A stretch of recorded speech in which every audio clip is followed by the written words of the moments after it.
Slaven, you've had the international Morning. break. Yeah. How's the squad shaping up, and have you got any team news to report?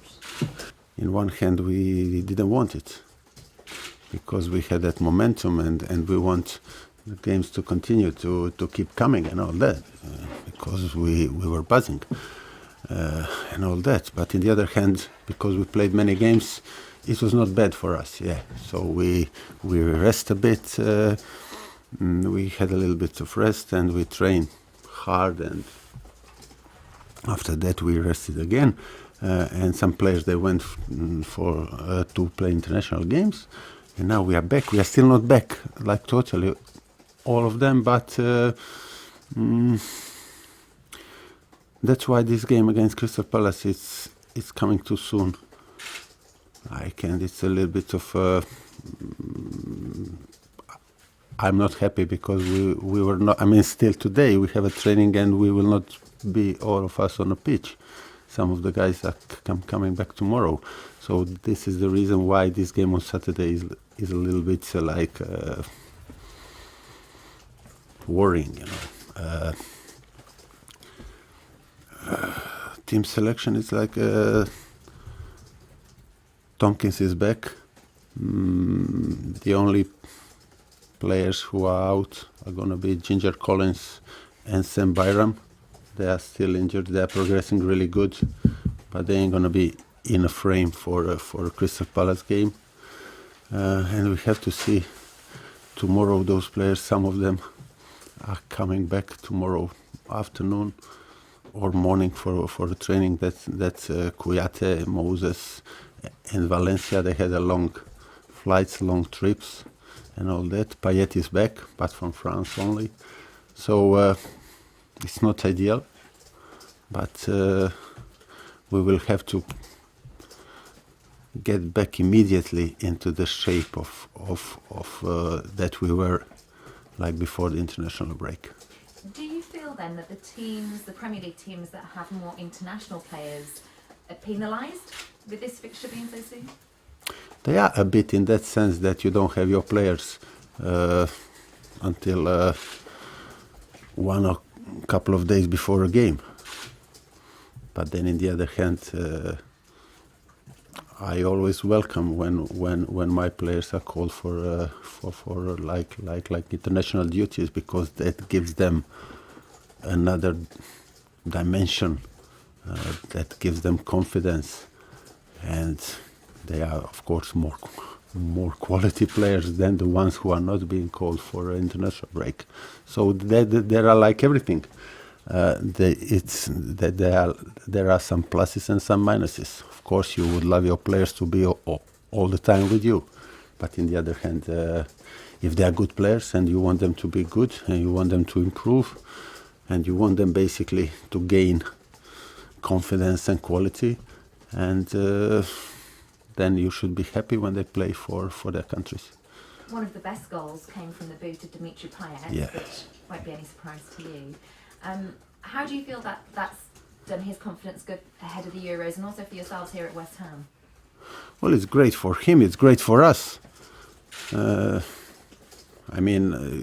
is the example of what I was talking about last few minutes. Like, in one hand, you would love him to be with us, to train, to rest, to do that. But then it's great.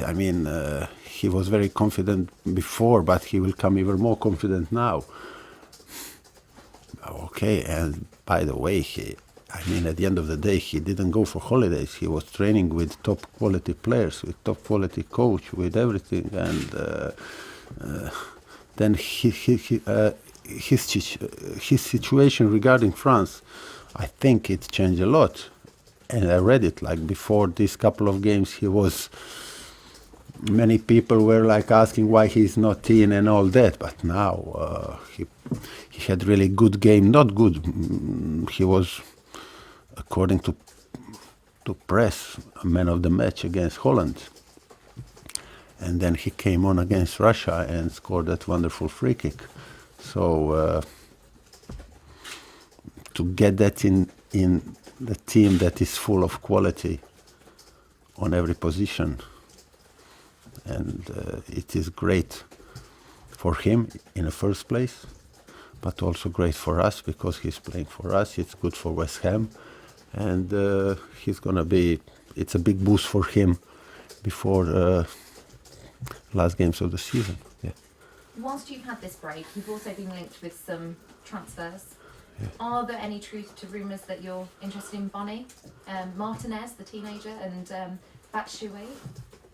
Well, with Martinez, we are quite close, and Terry Wesley from under 21, he done a tremendous job. If we finish it, and we are quite close to get one of the brightest talents from Valencia. All the other things that appears in the papers about big stars and new signings all over, it's all speculations, you know. So we are not really. We're gonna be active, and we are doing some wee things now, small things, talking and all that. But it's not like it seems if you are reading the papers or watching telly. Are you picking the players? Are you selecting who to go for? Yeah, it's mainly, but it's not only me, but it's mainly me and my staff and scouts, plus the chairman, of course, and the board, because it has to match financially and everything. Yeah. Crystal Palace, they've not had a very good 2016. Yeah. How are you feeling about playing them after this break? Well, they are the best example what the Premiership is all about, and why every Premiership manager is a little bit wary, you know, when you talk about good form and all that. 2016, they it's been great for them in a cup, in the FA Cup, because they are through into semis. But in a league, they didn't win in 13 games. So on Boxing Day or whatever, they were there with us or even above us. And I watched a lot of their games. They got few injuries, and then they lost a couple of games. They were a bit unlucky, and then the confidence goes down, and then you lose that kind of a thing without knowing a reason why it happened, and then it continues, and then you are in trouble. So basically, they take only their last couple of home games, like against Leicester, and Leicester is on top of the table, or against Liverpool that they lost. You can easily say that they were unlucky in both of them, especially against Liverpool. Like so what I'm trying to say is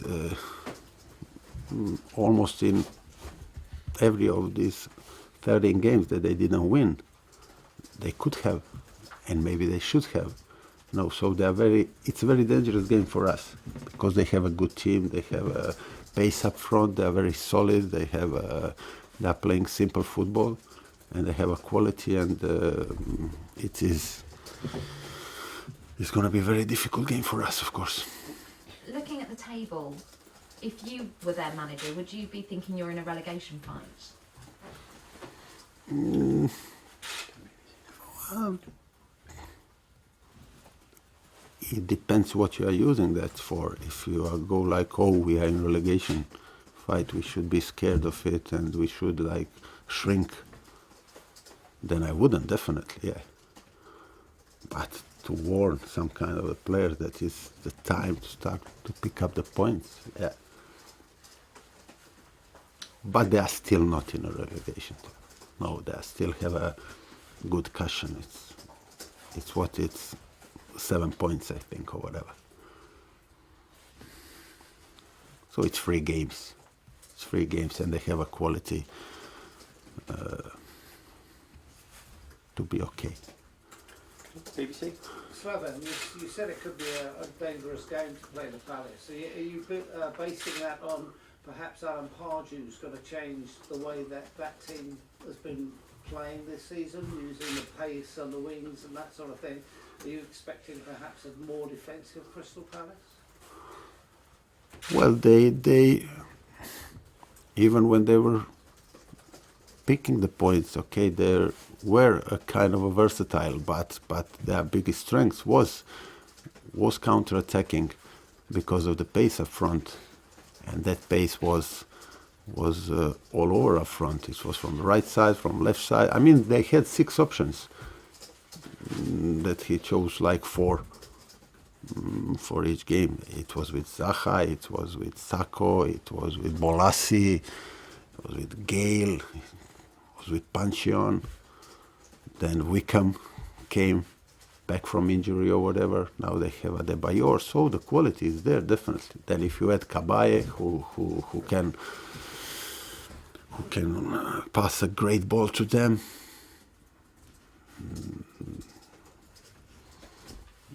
I don't think they have to change the way they are playing. No, it's just they have to convert the chances that they are creating, and they need a little bit of luck. And I hope they're gonna get it on Saturday, of course. Throughout your career with the various clubs you've been associated with, the international teams, have you ever had a run like Palace are experiencing, where no matter what you tried, you couldn't turn good displays into victories? Well, no, well, I had that kind of a run in Russia. When I was in Russia, and you are working, but it's hard to stop it. It's hard to stop it. Sometimes, well, all that you have to do is to continue to work hard, not to lose head, to try different options, of course, if you have, to try to get the players back from injuries as soon as possible, to keep it positive, and to hope for a little bit of luck. And he's got it all. I mean, he's a very experienced manager. He knows the players. He's already there, like it's his 2nd season, let's say it, and they are a good team, really. I mean, they didn't forget how to play good football. They just need a little bit of luck. If you watch the game against Liverpool, they were winning 1-0 and they were playing good, and then Liverpool got player sent off, Milner, and then it was all okay for Palace. And then the goalkeeper made that bad clearance, and Liverpool equalized out of nothing. And then, although they had a player more on a pitch, they shrank. And they shrank because they lost before that, I don't know, 5 or 6 games, and you can't get it out of your head. And then you start to play like you have 1 player less. That's very common. That's very common. And to change that, you need a victory. To change that, you need a win.